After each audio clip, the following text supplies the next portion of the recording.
is real stuff. Normally, I'd accept it all as store atmosphere, but his music was getting on my nerves.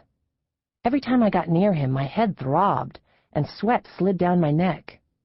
His know-it-all look enraged me, and I fought not to scream when he musiced Ave Maria. I tried to walk away, but his playing attracted me like a spectator to an Amtrak wreck. Occasional missed notes hit my body like flying glass. I outplayed him in my head, summoning the music's original beauty. When he left for his break, I calmly took his place on the piano bench and began to play.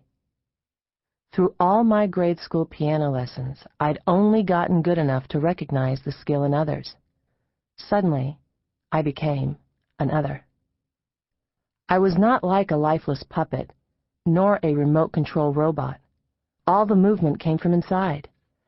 Muscles flexed, fingers moved, and my mind was filled with a comprehension I had no right to possess. I vibrated like a tuning fork as the music flowed outward. Vision slid in and out of focus, my brain engaged in a psychic tug-of-war with an unseen opponent. It was a lovely piece I played, one I'm sure I never heard before, but which felt like an old friend. The melody started slowly, and I marveled at the grace in my hands. My manicured fingertips roamed the keyboard at will, gathering up its secrets and pouring them out in exquisite form. The tempo picked up, and my heart raced to meet it. I watched my fingers hurling, twisting, and dancing wildly, amazed that they didn't pretzel up on me.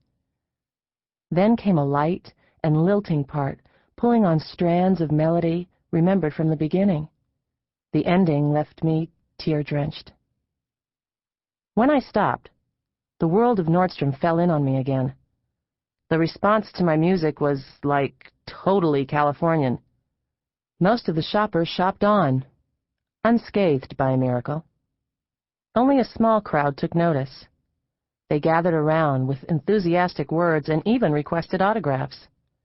An elegant woman in her 40s, patrician to her toes, wept into a linen hanky. A gray-haired couple held tightly to each other and offered comments in a language I didn't recognize. "Hey, lady, how'd you do that?" I turned to see an adolescent boy in trendy, cool kid clothes. He stared at me, stunned, as if he'd just discovered fire. "I don't know," I answered. Then the world grew dark, the ocean rushed through my ears, and I gratefully passed out. Do people normally dream when they faint? It was the first faint of my life, so I'm no expert. But when Dad's voice roused me a minute later, I had already had a life-changing experience. My body housed two lives. To protect my sanity, I denied it many times, but as I look back, it was obvious from the start. Someone else, some person who possessed more passion than I ever felt, had crawled into my soul with me. Like lovers sharing a bed, yanking at the covers, brushing up and pulling away, we were separate, but together, and utterly unready for each other. "Liza, honey, are you okay?" My father helped me sit up as Nordstrom elves scurried to find help.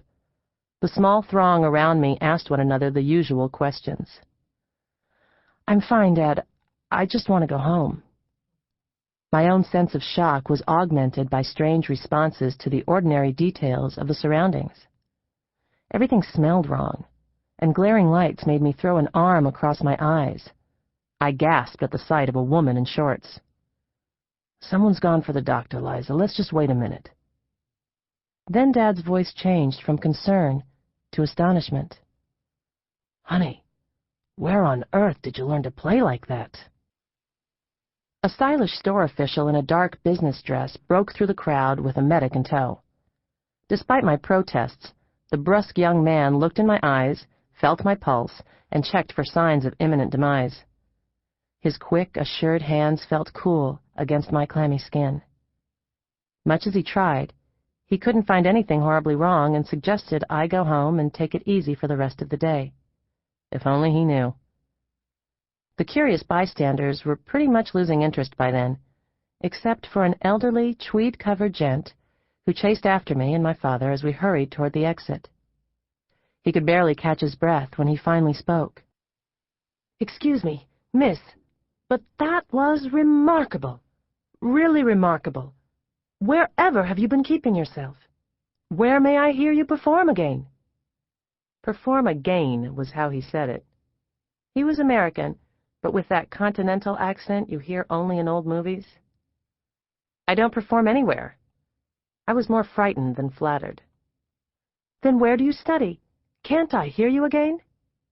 He looked hopeful and actually removed his fedora as a show of respect. "I'm sorry, sir, I really have to go." My response deflated him. "I'm glad you liked that number, though." Dad held on to my elbow as we turned to go. That number? The stranger was following us out the door. I wanted to disappear, but my #1 fan would not be left behind. "Miss, don't you know what you've achieved? At least take my card and promise you'll call." "I can't promise that." I looked at the card. "Dr. Sturtz, I'm not from here anyway, but I'll keep your card." He seemed bereft, not ready to give up. "Where do you live, my dear?" "Brooklyn."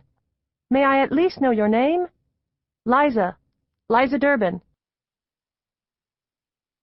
Dad was kind while we drove home, allowing me to sit beside him without a word. He didn't ask as many questions, but I was asking myself the same ones anyway, plus some extras. Like why the sight of the parking lot startled me, or how come I felt carsick for the first time since childhood. Just the feel of the synthetic seat covers made me squirm. As we turned into the driveway of my parents' perfectly average suburban home, I realized how unaverage I felt. "Hey, lady, how'd you do that?" "Sorry, kid. You must mean someone else. You must." Only the familiarity of my parents' home kept me semi-sane and earthbound. I sank into an easy chair that was soft and overstuffed, like all their furniture. I scanned the family photos, the smiling faces on every wall and table. I recognized all of them. Would they still know me? My mother greeted us in a black leotard and knee-length tights. She'd obviously just taught her yoga class. I marveled at her taut 60-year-old body as if I hadn't seen it countless times before. "What are you staring at?" she asked me. "Nothing, Mom. You look good, that's all." She eyed me suspiciously. 20 years of yoga will do that for you," she said. "I keep telling you that." In response to my stubborn silence, Mom once again provided details on the many benefits of yoga and how I could easily take classes in Brooklyn. But I was preoccupied, and her conversational train must have taken a turn that I didn't notice. Suddenly, she was asking me a question that started with, "When?" "Soon, Mom." It seemed like a good guess. "I'll start again soon." Mom sized me up through slitted eyes. Uh-oh. "All right."